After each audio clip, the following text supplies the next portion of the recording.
Good afternoon, students. Class 7, Social Science, Chapter 2 of your Geography, Structure of Earth. This is the fifth part or the fifth video of this chapter.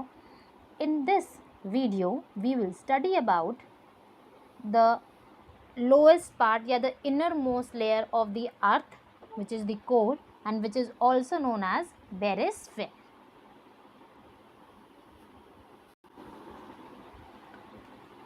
In this video, we will study about the last part or the last layer of the earth. First, we have studied about the crust. After that, in the next video, we studied about the mantle. And now we will study about the core. Core is the innermost layer. Core is what? Core is the innermost layer और lies at the center of the earth. जैसे कि इधर देखते हैं, ये वाला part आपका outer core and this one is the inner core.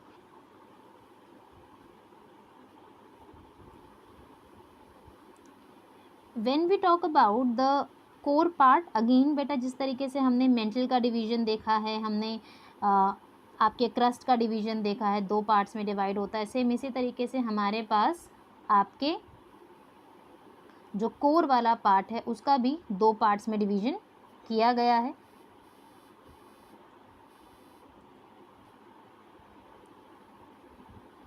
बेरिस्फेयर के नाम से भी जानते हैं.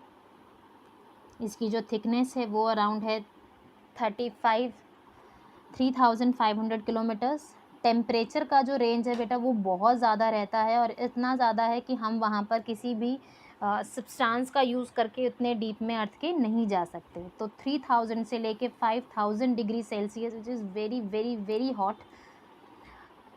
कोर के जो लेयर्स हैं वो आपका आउटर कोर और इनर कोर कहलाता है.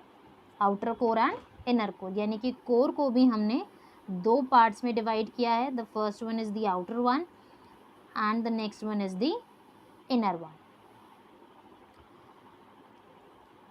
एक बार इसे हम लोग इमेज में देखते हैं.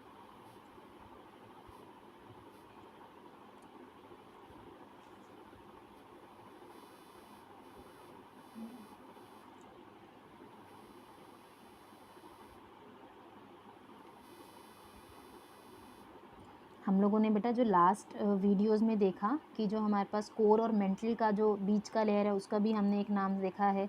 अब हम लोग देख रहे हैं कि जो आपका लोअर मेंटल है या फिर जो मेंटल है और जो आपका कोर है, इन दोनों का जो बीच का जो पार्ट है या फिर जो लाइन इन दोनों को टच करती है जहाँ फिर ये दोनों मर्ज होते हैं, उसके लिए हम वर्ड यूज़ करते हैं गुटेन्सबर्ग डिसकंटिन्यूटी.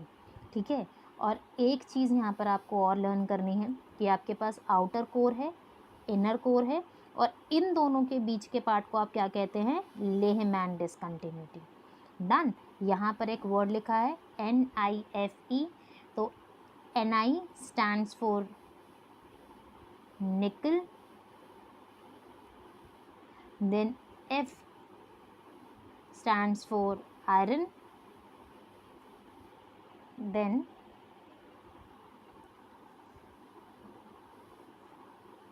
Fe और Ni निकल और आयरन के कोड वर्ड्स हैं या फिर इनको शॉर्ट फॉर्म में इस तरीके से यूज़ किया जाता है. इसके अलावा बेटा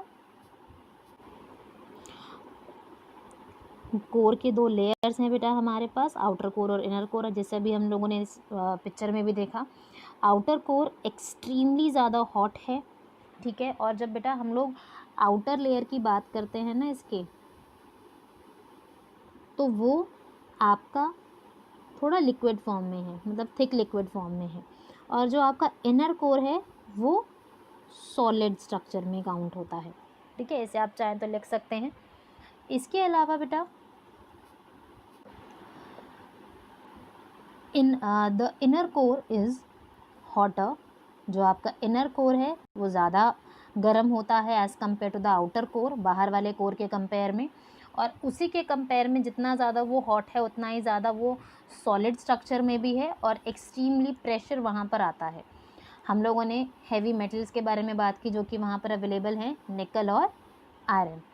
बेटा हमने जो वीडियोस देखे हैं अब तक, अगर मैं वीडियो नंबर 3, वीडियो नंबर 4 और वीडियो नंबर 5 की बात करती हूँ, और एक बार अगर हम इस पूरे के पूरे टॉपिक को सम अप करने की कोशिश करते हैं तो हमारे पास कुछ चीज़ें कॉमनली आती। 10 कि आपके पास अर्थ का इनर लेयर का स्ट्रक्चर है, ठीक है। और इनर लेयर के स्ट्रक्चर में हमने देखा हमारे पास एक क्रस्ट है, हमारे पास मेंटल है, हमारे पास कोर है। जो आपका क्रस्ट है उसे आप लिथोस्फेयर कहते हो, जो आपका मेंटल है उसे आप मेसोस्फेयर कहते हैं, जो आपका कोर है उसे आप बेरिस्फेयर कहते हैं। इसके अलावा क्रस्ट और मेंटल के बीच की जो थिन लेयर है उसके लिए वर्ड यूज़ किया जाता है एस्थेनोस्फेयर। मेंटल और कोर के बीच का जो लेयर है उसके लिए वर्ड यूज़ किया जाता है गुटेन्सबर्ग डिसकंटिन्यूटी, ठीक है। इसके अलावा आपके पास रैपिड डिसकंटिन्यूटी भी वर्ड है जो कि आपके अपर मेंटल और लोअर मेंटल के बीच का पार्ट है। आउटर कोर और इनर कोर के बीच के पार्ट के लिए लेहमैन डिसकंटिन्यूटी वर्ड यूज़ किया जाता है। बेटा जनरल नॉलेज के लिए है, अगर आप चाहें तो आप इन्हें लर्न कर सकते हैं and it will be very helpful जब आप ज्योग्राफी को आगे सीनियर सेकेंडरी क्लास में एज अ डिटेल सब्जेक्ट पढ़ते हैं तब। तो in the next video we will study about the rocks and the minerals.